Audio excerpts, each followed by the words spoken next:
welcome back to my channel. So today we will do Challenges of Nation Building, Chapter 1 finished.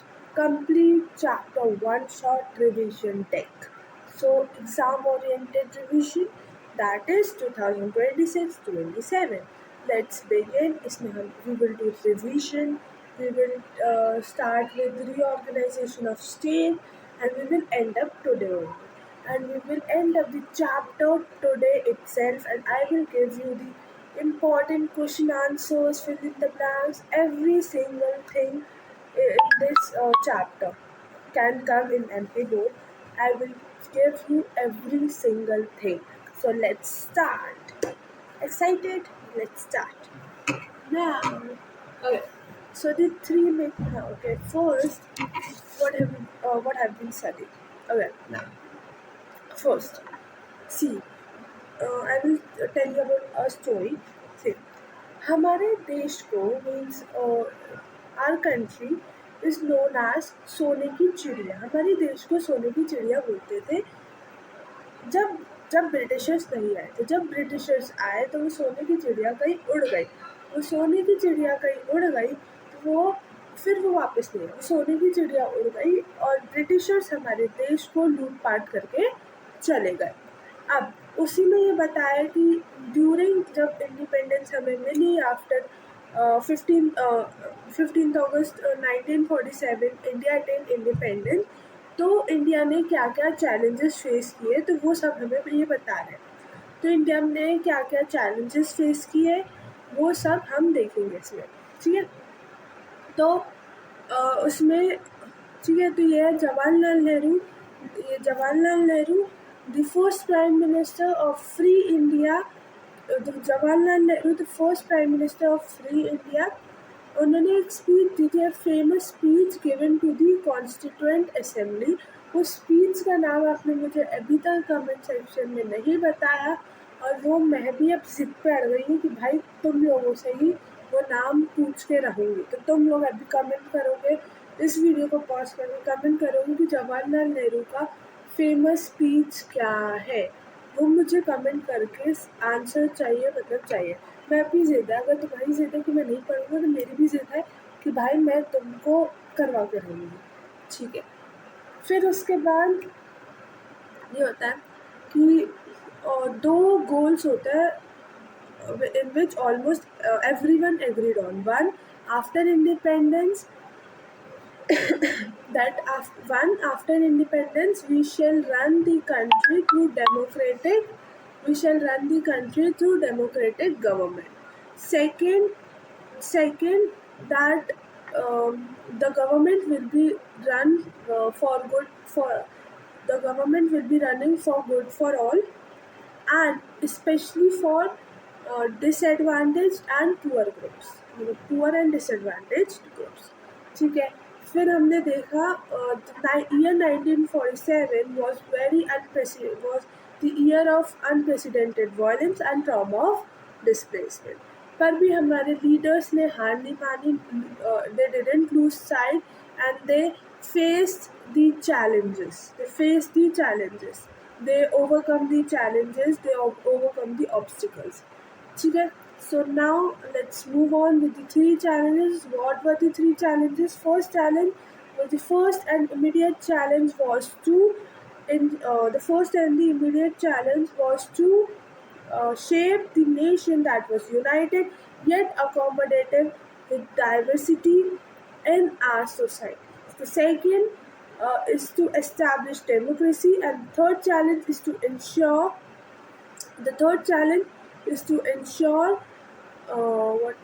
wait for a minute. The third challenge is to ensure the well-being and development of the society and entire society, and not for only some sections. So these were the three challenges. Now we will move on with the slides. The three main challenges that I have told, that one was a shape a nation, establish democracy, development. So see, to unite a land of immense diversity, accommodating different languages, cultures, and religions without fragmentation. Without fragmentation हम अपनी India को जो diversity है जो है मतलब for example मतलब जितनी डाइवर्सिटी है, जितने अलग अलग कल्चर अलग अलग रिलीजन के लोग हैं, उन सबको यूनाइट करना, उन सबको फ्रैगमेंटेड नहीं करना, उनको यूनाइट करना, उनके दिल जोड़ने हैं। और जैसे बोलते हैं दिलों के तार जोड़ने, तो वैसे ही दिलों के तार जोड़ने हैं और उनको यूनाइट करना है। सेकेंड क्या होता है, establish democracy, and third development and wellbeing of the entire society and not for only some sections. ठीक है, फिर let's move on. So the trauma of partition, partition का क्या ट्रॉमा था? हाँ, जो दो नेशन थ्योरी जो बनाई थी वो किसने बनाई थी? मुस्लिम लीग ने। Two nation theory Muslim League ने दी थी, मोहम्मद अली जिन्ना ने दी थी, और कांग्रेस इसके बिल्कुल अपोज में था। कांग्रेस नहीं चाहते थे कि टू नेशन थ्योरी हो, और कुछ लोग नहीं चाहते थे कि टू नेशन थ्योरी कुछ लोग नहीं चाहते थे कि टू नेशन थ्योरी आए। जैसे खान अब्दुल गफर खान हमने पढ़ा था कि वो नहीं चाहते थे, और वो NWFP मतलब north western frontier province and known as frontier Gandhi. तो वो नहीं चाहते थे कि पाकिस्तान बने, पर उनकी आवाज़ दबा दी गई और पाकिस्तान बना। ठीक है, तो the two nation theory advanced by Mohammad Ali Jinnah and Muslim league.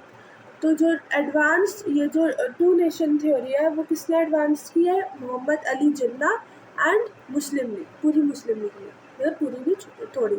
Claimed Hindus and Muslims were two distinct nation.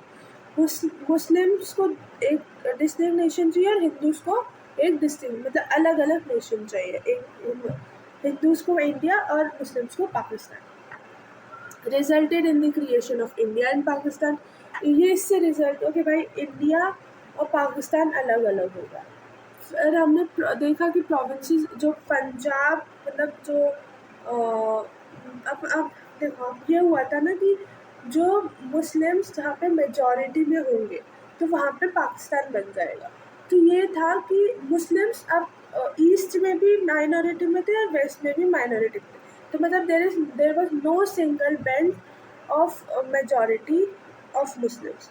कोई भी सिंगल बेल्ट नहीं थी कि जहाँ पे मेजॉरिटी ऑफ मुस्लिम्स हो। So there were two concentrated area where Muslims were there. There was East and West. So East Pakistan और एक West पाकिस्तान बना, एक इधर East पाकिस्तान इधर West पाकिस्तान बना। तो जो अब ईस्ट पाकिस्तान के साथ वेस्ट पाकिस्तान जो अभी प्रेजेंट है बांग्लादेश है, जो अभी प्रेजेंट है बांग्लादेश है। जैसे मैं आपको मैप दिखाऊं तो ये देखो, मैं आपको दिख रहा होगा तो ये देखो, ये ईस्ट पाकिस्तान जो है वो अभी प्रेजेंट है बांग्लादेश है, और ये रहा वेस्ट पाकिस्तान जिसका वो अभी पाकिस्तान ही है। ठीक है, और इन दो पाकिस्तान मतलब इन दो उसके बीच में हमारा इंडिया आ रहा था। तो हमने ऐसी आजकल कोई वो नहीं मतलब आज से पहले हमने वो नहीं देखा कि दो दो मतलब एक ही वो है, मतलब एक स्टेट एक ही है पर अलग अलग उसमें, एक ईस्ट में एक वेस्ट में है ना, मतलब एक वेस्ट में एक ईस्ट में, तो दो अलग अलग, और उसके बीच में एक दूसरा स्टेट दूसरी कंट्री। तो हमने देखा इन दोनों ईस्ट और वेस्ट को कोई जोड़ने वाला था ही नहीं, इसके बीच में इंडिया था। ठीक है, तो ये दो है, ये ईस्ट पाकिस्तान है और ये वेस्ट पाकिस्तान देख गया। ठीक है, फिर अब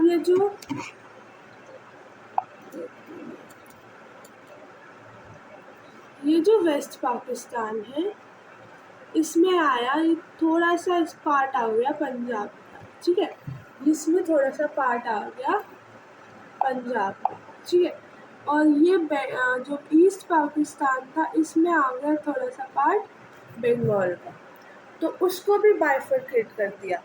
मुस्लिम्स पंजाब और बंगाल को भी बाइफरकेट कर दिया कि जो मुस्लिम लोग हैं वो पाकिस्तान में आएंगे, जो पंजाब में रहते हैं वो वेस्ट पाकिस्तान में आएंगे, और जो बंगाल में रहते हैं वो ईस्ट पाकिस्तान में आएंगे।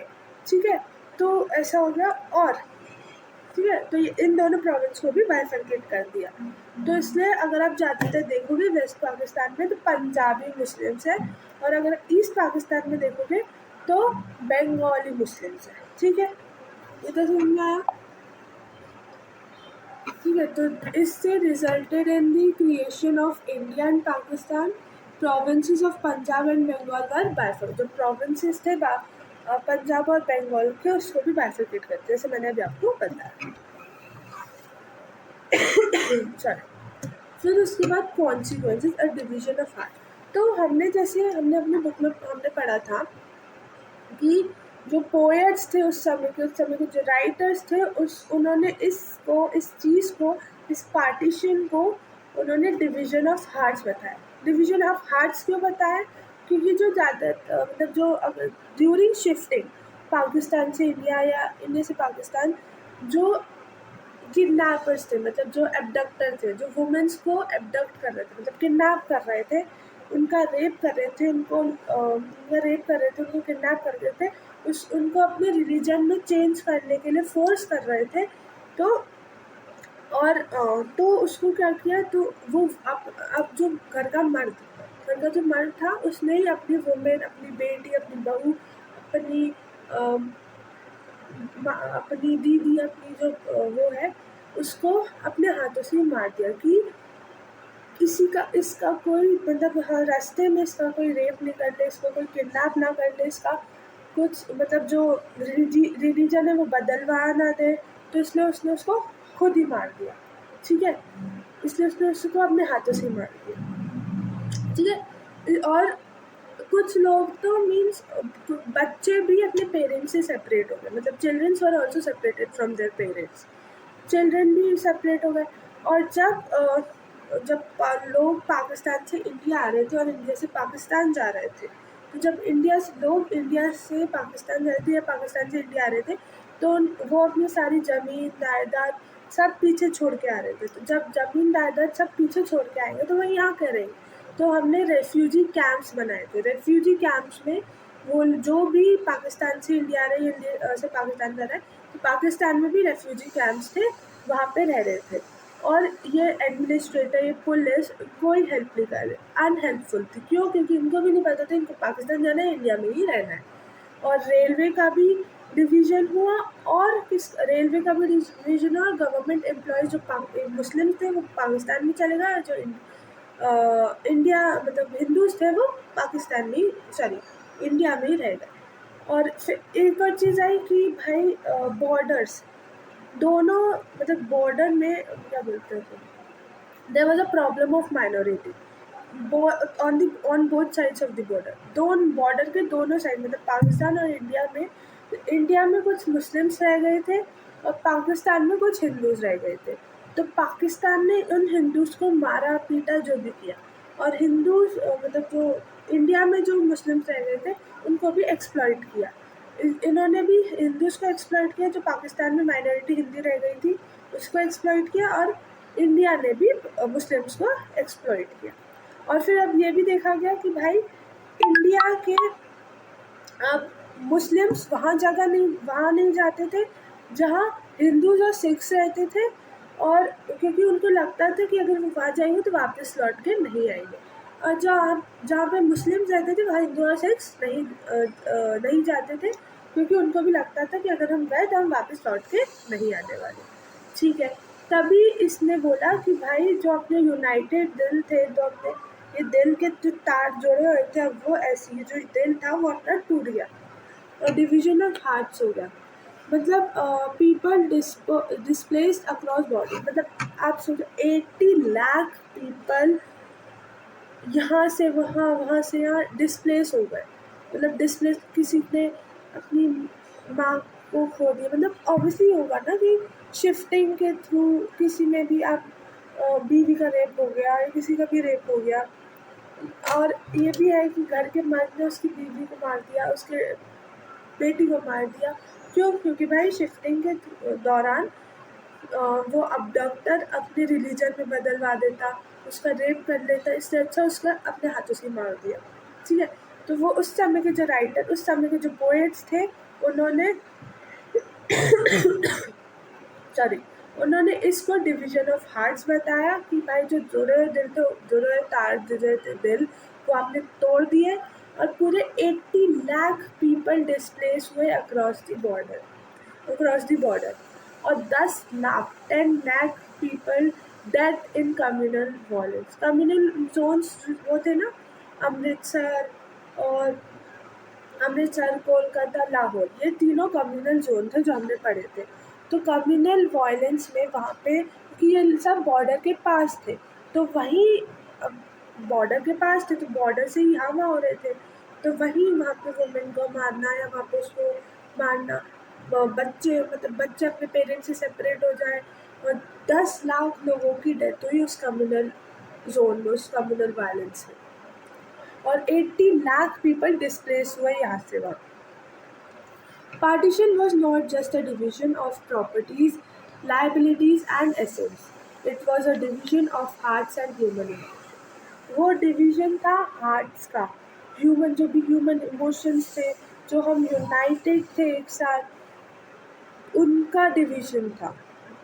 अब सोचो ना, आप वहाँ रह रहे हो बहुत सालों से, बहुत महीनों से, आपके पीढ़ी जनरेशन बाई जनरेशन उसी घर पे, उसी उधर रह रहे हो, तो आपको एक दिन उस चीज़ को छोड़कर जाना पड़े, तो वो आपको कितना दुख होता है ना। तो उसी चीज़ को आपको अगर छोड़ के जाना पड़े, कि वहाँ पे आप बहुत महीनों बिता चुके, आपके जनरेशन बाई जनरेशन, पीढ़ी उधर ही रह रही है, और अभी भी आप उधर रह रहे हो, मतलब आपके एंसेस्टर्स उधर ही रह रहे हैं और अभी भी आप उधर ही रह रहे हो, और अब कुछ साल बाद आपको उसको छोड़ना पड़े, तो कितना दुख होता है।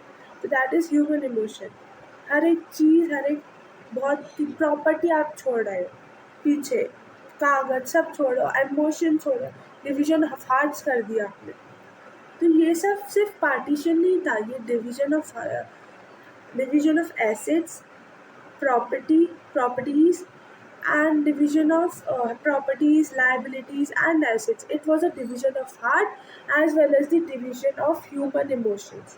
ह्यूमन का इमोशन की आप कदर नहीं कर रहे, आप उस जो भी जनरेशन बाय जनरेशन, पीढ़ी वहाँ रह रही थी, अब उसको उस जगह से, अपने एंसेस्टर्स लैंड से आप उसको अलग कर रहे हो, उसको सेपरेट कर रहे हो। ठीक है, इतने समझ में आया। फिर आता है इंटीग्रेशन, सरदार वल्लभ भाई पटेल। सरदार वल्लभ भाई पटेल ने बहुत मेजर रोल प्ले किया। क्यों? उन्होंने इतना मेजर रोल प्ले किया। अब हम जानते हैं, इधर मैप है कह रही हूँ,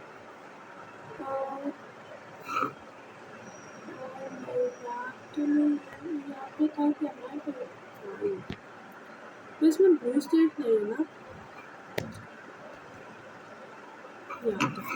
ठीक है। तो हाँ, मैं आपको बताती हूँ इसका क्या हुआ। अब जो कुछ ब्रिटिशर्स थे, मतलब कुछ नहीं बहुत, तो जो ब्रिटिशर्स थे, उन कुछ स्टेट्स उनके डायरेक्ट कंट्रोल में थे और कुछ स्टेट्स उनके इनडायरेक्ट कंट्रोल में थे। मतलब प्रिंसली स्टेट्स थे वो। प्रिंसली स्टेट मतलब कि उसको मोनार्की, मतलब राजा रूल करता था, उसको मोनार्की, राजा रूल करता था। तो वो राजा जो था वो उनको हर महीने वीक या मंथली पैसे देते रहते था ब्रिटिशर्स को, क्योंकि वो यही करने आए थे, उनको पैसा लूट पाट के जाना था।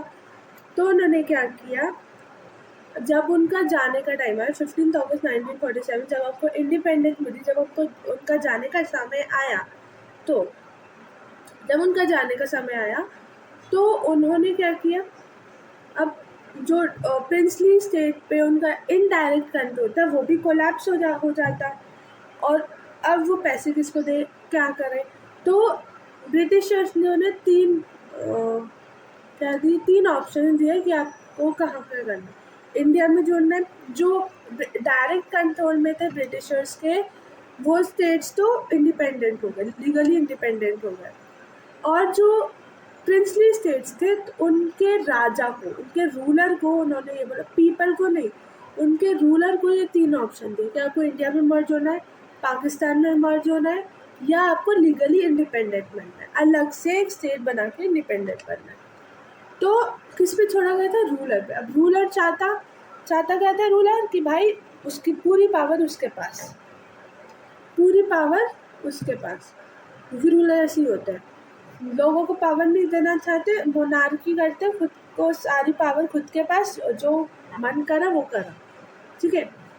तो अब इन्होंने डिसाइड किया, इन सारे स्टेट ने, पहले एक स्टेट ने बोला नवाबों भोपाल या किसी ने बोला कि लीगली इंडिपेंडेंट, फिर दूसरे स्टेट में बोला कि लीगली इंडिपेंडेंट, तीसरे स्टेट में लीगली। तो अब वो सारे प्रिंसली जो 565 प्रिंसली स्टेट्स थे वो लीगली इंडिपेंडेंट मांग रहे थे कि भाई हमें लीगली अलग स्टेट बनाना है। और वो ब्रिटिशर्स भी हमें ऐसी हालत में छोड़ के गए, अलग अलग स्टेट्स अलग अलग टुकड़ों में बढ़ गए हम लोग, ठीक है। हैदराबाद अलग, मणिपुर अलग, कश्मीर अलग, जूनागढ़ अलग, सब अलग, ठीक है, जम्मू कश्मीर अलग। अब जब ये लोग गए ब्रिटिशर्स, तो जो सरदार वल्लभ भाई पटेल गए है, सरदार वल्लभ भाई पटेल ने अपनी तिकड़म तुकड़म लगाकर ये जो सारे प्रिंसली स्टेट्स थे इनको अपनी मतलब बाउंड्री बनानी थी ना इंडिया की। अगर आप आज का मैप देखो तो कितना अच्छा मैप दिखेगा, अगर आप अच्छा मैप दिखेगा। अगर ये नहीं होता, ये प्रिंसली स्टेट सरदार वल्लभ भाई पटेल नहीं करते, तो ये सब सारे स्टेट्स बिखरे बिखरे होते, या एक या एक या एक या एक या एक या भोपाल या वो सब या, तो बिखरे बिखरे होते। तो इससे अच्छा उन्होंने क्या किया, उन्होंने अब बाउंड्री अच्छी बनानी थी, सब अच्छा करना था, तो उन्होंने सारे स्टेट्स को, जो भी प्रिंसली स्टेट्स थे उनके क्या बोलते हैं सर, सारे तिकड़म टुकड़म लगा के, उनको पैसे चाहिए थे पैसे खिला दिए, जो भी वो डंडी वो बोलते हैं सीधी उंगली से घी ना निकले तो उंगली टेढ़ी करनी पड़ती है, तो वैसे ही सरदार वल्लभ भाई पटेल ने किया। क्या किया, उन्होंने उनको लालच दिया कि उन्होंने उनको लालच दिया कि भाई ऐसा ऐसा ऐसा आ जाओ, पैसे का लालच दिया होगा या किसी का लालच दिया होगा। तो भाई इंडिपेंडेंस तक उन्होंने क्या किया, सारे देश को अपने मतलब सारे स्टेट्स को अपने में मर्ज करवा लिया। पर जो और जब मर्ज करवाया तो रूलर के ऊपर छोड़ा गया था ना कि उसको क्या डिसीजन लेना है, या इंडिपेंडेंट होना है, या पाकिस्तान में जुड़ना है, या इंडिया में जुड़ना है।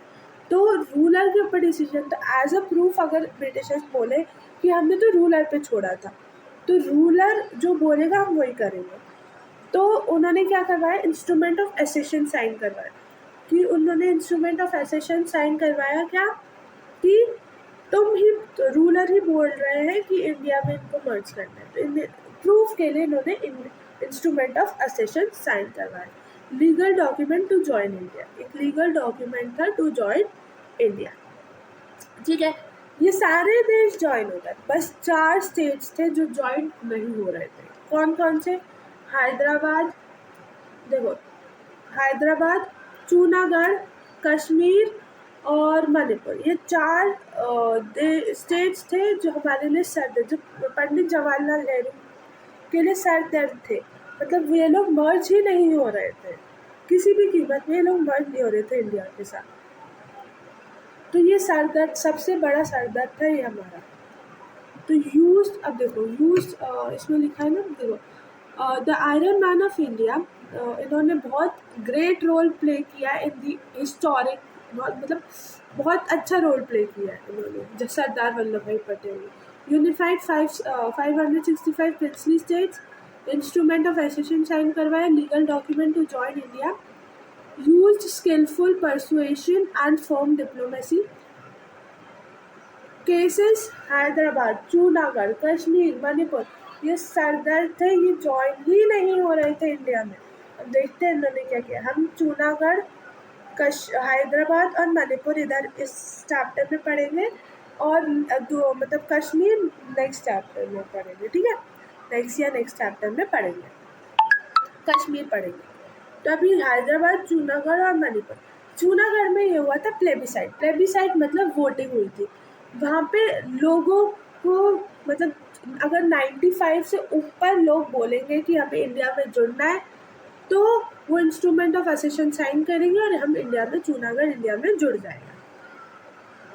तो अब जो प्लेबिसाइड वोटिंग हुई थी तो 95% से ऊपर लोगों ने वोटिंग की थी कि उनको इंडिया में जुड़ना है।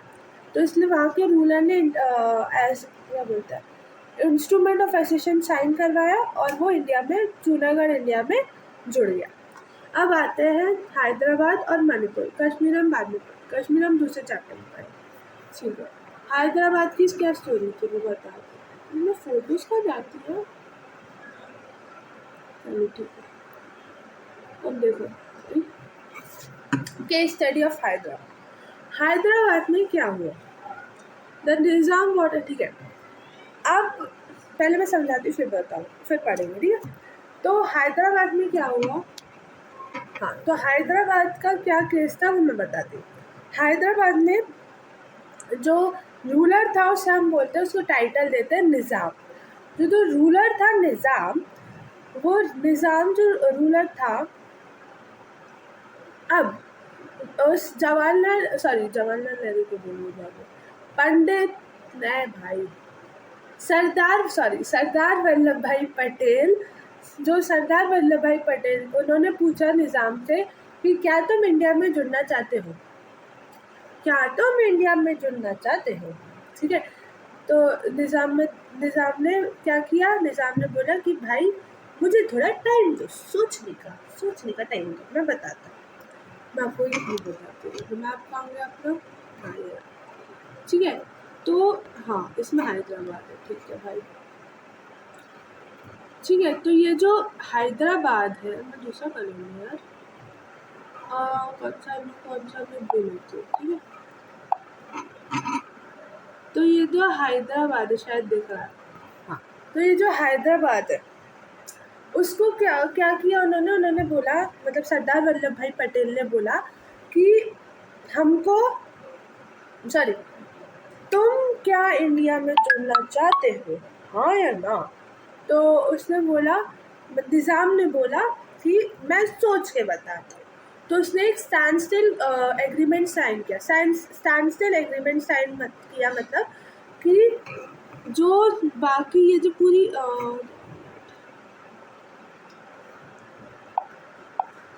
बाकी पूरी जो सराउंडिंग है, ये तो इंडिया, मतलब जी जो हैदराबाद, जैसे ये देखो, देखो मैं ब्लू कलर से, नहीं पर्पल से, मैं तो भूल ले रही थी, क्या ले लिया पता नहीं।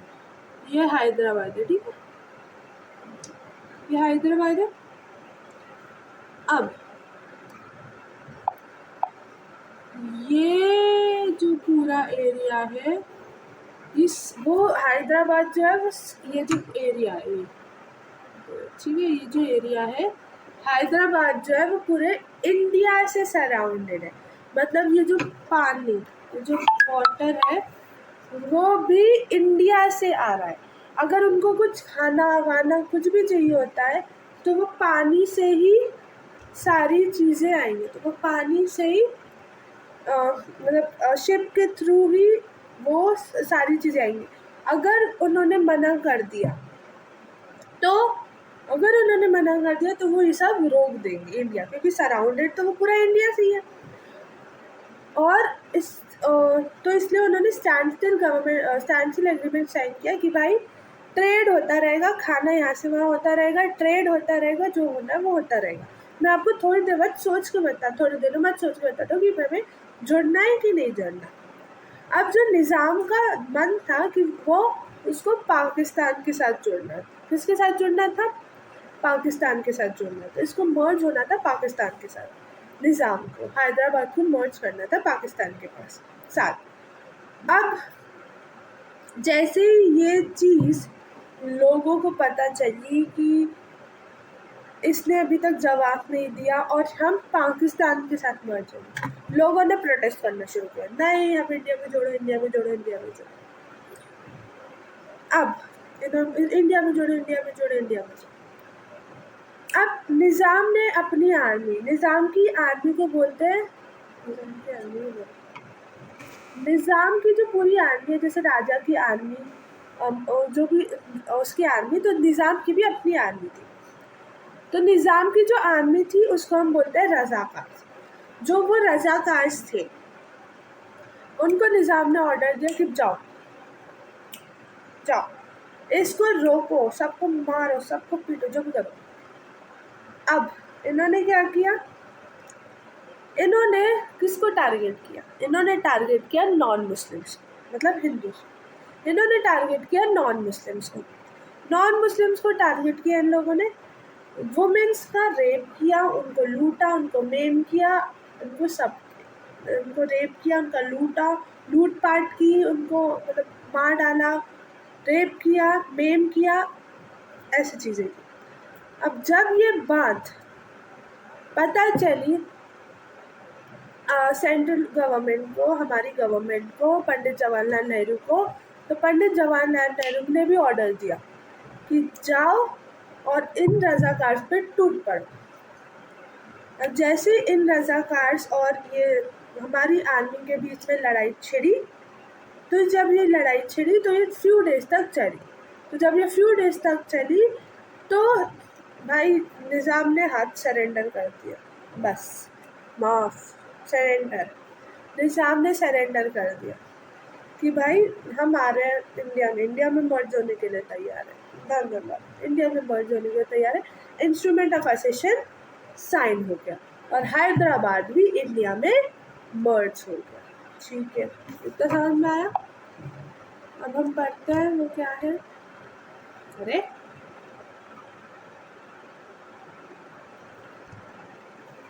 तो case study of Hyderabad, Nizam wanted an independent status, Razakars military committed atrocities on people, Operation Polo, Indian Army took control in September 1948।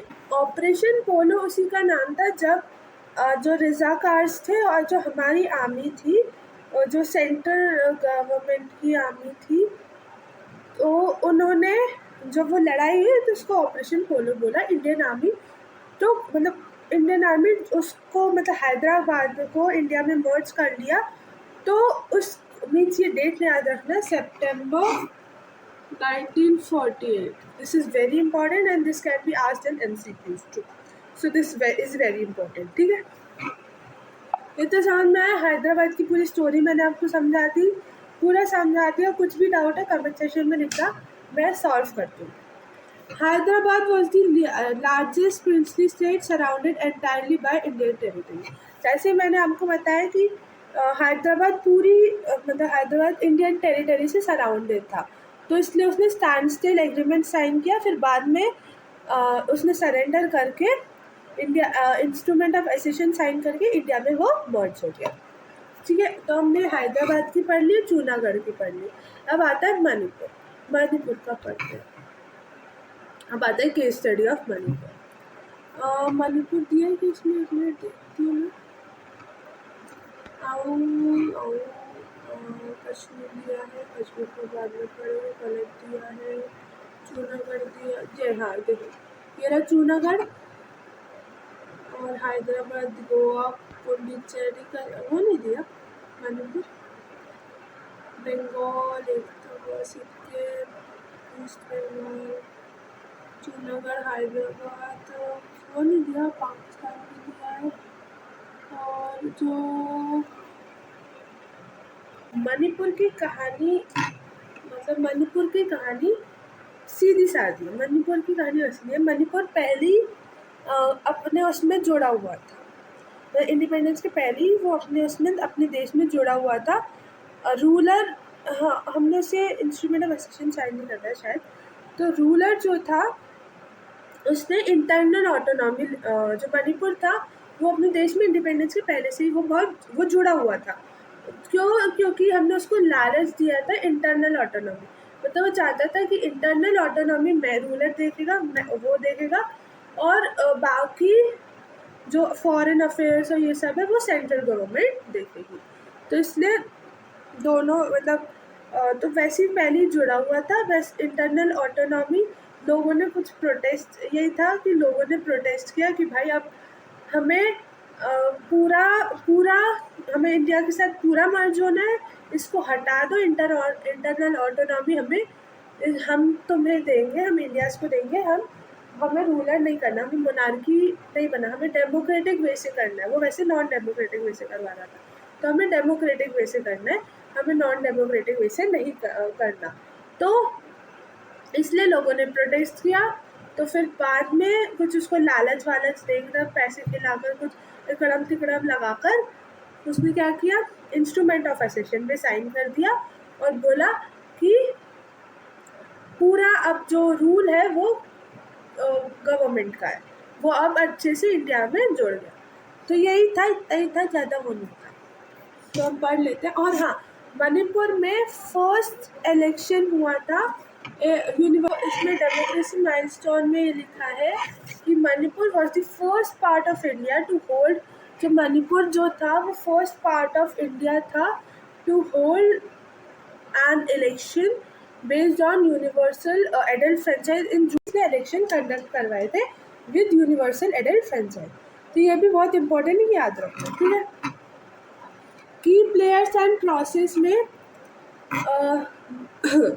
Maharaja Bodha Chandra Singh signed accession conflict between Maharaja and local Congress, जैसे मैंने बताया था कि वो फाइट इसलिए हुई थी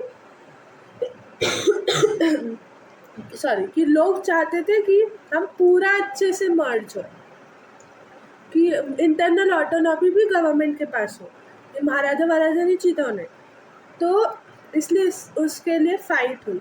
तो अब finally merge with India in सितंबर 1949 में ये मर्ज हो गया इंडिया के साथ। तो ये जो डेट्स है ये बहुत इंपॉर्टेंट है, it can be asked in MCQs, so please remember it, okay. So Manipur भी अपना हो गया।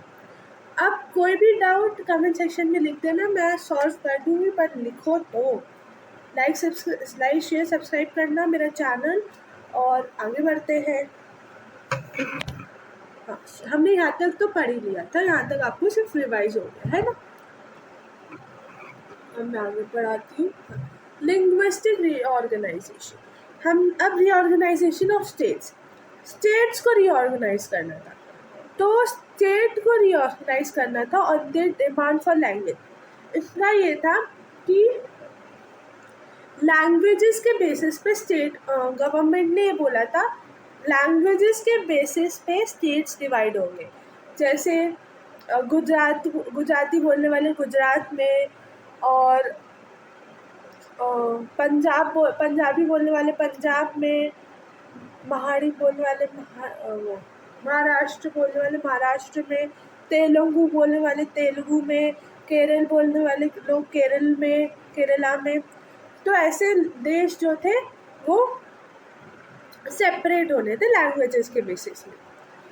तो ये किसने ये वादा किया था गवर्नमेंट ने, इनकी इंडिपेंडेंस के बाद हम लैंग्वेजेस के बेसिस पे स्टेट को डिवाइड करें। पर क्या होता है कि हमने ज़्यादातर तो यही देखा है ना कि गवर्नमेंट तो बोलती है वो करती है। तो इसने भी यही किया कि अब उन्होंने इसको पोस्टपोन कर, ठीक है। तो वैसे ही उन्होंने भी उसको पोस्टपोन कर दिया, आगे पोस्टपोन कर दिया कि अब नहीं, पोस्टपोन कर दिया। क्यों? क्योंकि अभी अभी इंडिपेंडेंस मिली थी, फ्री माइंड था सबका। अब सबको अगर आप एक इसमें बोलोगे इसमें जाओ इसमें जाओ इसमें जाओ, तो सब मर मिट जाएंगे। क्यों? सब लोग, कोई बोलेगा मुझे इसमें जाना है, वो बोलेगा मुझे भी इसमें जाना है, वो बोलेगा मुझे भी इसमें जाना है, तो लोग एक दूसरे को मारपीट करके मर जाएंगे। तो इसलिए इन्होंने सोचा कि नहीं, अभी बहुत सारे काम है, पहले इसको पोस्टपोन कर देते, ये इतना ज़रूरी नहीं है। तो उन्होंने रीजंस बताए क्यों भाई इतना ज़रूरी नहीं है। क्यों? क्योंकि इंडिया को इंडिपेंडेंट मिली थी, बहुत फ्री माइंड था, तो इसलिए वो नहीं चाहते थे कि फिर से अलग अलग वो हो। दूसरा, वो प्रिंसली स्टेट्स जोड़े नहीं थे उस समय तक, तो प्रिंसली स्टेट को भी जोड़ना चाहते थे कि प्रिंसली स्टेट्स भी जुड़े। तीसरा था डेवलपमेंट भी करना था। तो ये तीन चीज़ें बहुत ज़रूरी थी, तो उन्होंने इस चीज़ को पोस्टपोन कर दिया। तब अगर इन्होंने इन चीज़ों को, इन्होंने 3 रीजंस भी दिए क्यों पोस्टपोन किया, पर इन्होंने अब क्या हुआ कि अब इन्होंने प्रॉमिस किया था तो फुलफिल तो करना पड़ेगा, तो लोगों ने क्या किया, प्रोटेस्ट करना शुरू किया। तो the demand for language, protest for Vishal Andhra, Vishal Andhra, Telugu speaker, जो तेलुगु स्पीकर्स थे उनको एक आंध्रा, अलग आंध्रा चाहिए था। तो पोटी सिर, ऐसा इसका नाम, कि जो पोटी सिरमलू था, जो पोटी सिरमलू है, सॉरी था, इसने प्रोटेस्ट किया, इसने अपना खाना वाना सब, पानी खाना वाना सब छोड़ दिया, सब त्याग दिया, क्योंकि इसको भी, ये भी तेलुगु स्पीकर था, इसको भी चाहिए था कि विजुअल आंध्रा, तो इसने छोड़ दिया। अब ये 56 डेज हो गए थे, इसने खाना पीना सब छोड़ दिया। 56 डेज के बाद ये डाइड। तो Potti Sriramulu dead after 56 days of hunger strike, मर गए आफ्टर 56 डेज ऑफ हंगर। इसकी डेथ के बाद लोगों ने और प्रोटेस्ट करना शुरू कर दिया कि देखो, तुम्हारी वजह से, तुम्हारी बात ना मानने की वजह से हमारे उसकी जो प्रोटेस्ट कर रहा था उसकी बॉडी सिरमलू की डेथ हो गई। तो हज़ारों लोग उसमें मर गए, हज़ारों नहीं, मतलब हाँ, लोग मर गए। अब इसके बाद उन्होंने क्या किया कि ये सिचुएशन देखकर उन्होंने एक आंध्र स्टेट क्रिएट किया इन दिसंबर 1962। इन दिसंबर 1962 उन्होंने एक उन्होंने अनाउंसमेंट की, उन्होंने आंध्र स्टेट बनाने का अनाउंस किया कि आंध्र स्टेट बन रहा है, क्रिएटेड इन दिसंबर 1952। ठीक है। तो स्टेट रीऑर्गेनाइजेशन एक्ट 1956 में हुआ। ठीक है, तो इसमें कुछ इम्पॉर्टेंट चीज़ें जो मैं आपको बताऊँ। SRC फॉर्मेशन मतलब स्टेट रीऑर्गेनाइजेशन कमीशन, तो SRC फॉर्मेशन मतलब जो स्टेट्स रीऑर्गेनाइजेशन कमेटी थी वो सेटअप हुई 1953 में। रिकमेंडेशन क्या था, स्टेट बाउंड्री शुड रिफ्लेक्ट, जो स्टेट की बाउंड्रीज है ना, वो state boundary should reflect linguistic boundaries, मतलब कि जो स्टेट, मतलब हमें ये दिखना चाहिए कि ये केरला है, ये तमिलनाडु है, ये आंध्र प्रदेश है, ये वाला है, ये महाराष्ट्र है, ये गुजरात है, तो ये सब दिखना चाहिए। तो इसी से ही हमारे देश की बाउंड्री बनेगी। लिंग्विस्टिक बाउंड्री बनाओ, फिर अपने स्टेट की बाउंड्रीज बनाओ, फिर पूरी कंट्री की बाउंड्री। आउटकम क्या था 1956 में? अब इनकी बन गई तो दूसरे लोग भी करेंगे कि भाई हमारी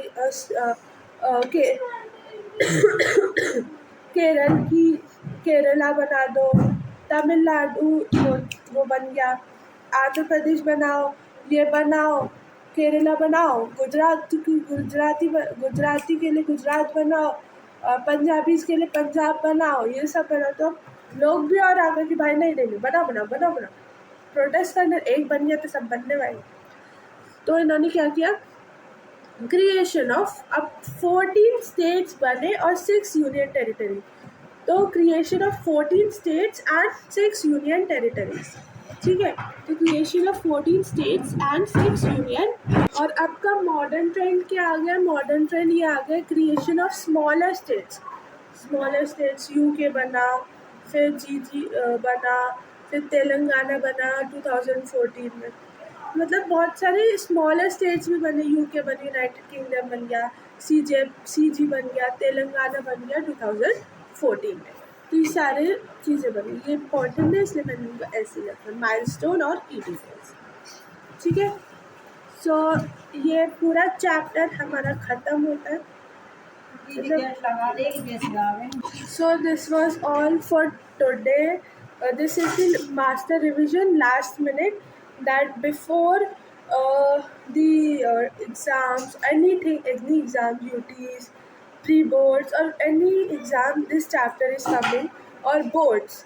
So you can just review, means give a look and just go, so that everything is properly uh, gone into your brain. Okay. तो हमने मास्टर रिवीजन लास्ट मिनट में पढ़ लेते हैं. इंपॉर्टेंट डेट्स याद रख लिया. 14 से 15 अगस्त 1947 पार्टीशन हुआ था. जॉइन 1948 गांधी जो एसोसिएशन. जून 1948 में मणिपुर का इलेक्शन हुआ था. और दिसंबर 1952 में आंध्र स्टेट बन गया था तेलुगु स्पीकिंग के लिए. ठीक है. फिर द 3 चैलेंज कौन से थे? यूनिटी, मतलब डाइवर्सिटी थी. फर्स्ट चैलेंज यूनिटी थी, जिसके ऊपर बेस अपना फर्स्ट चैप्टर है.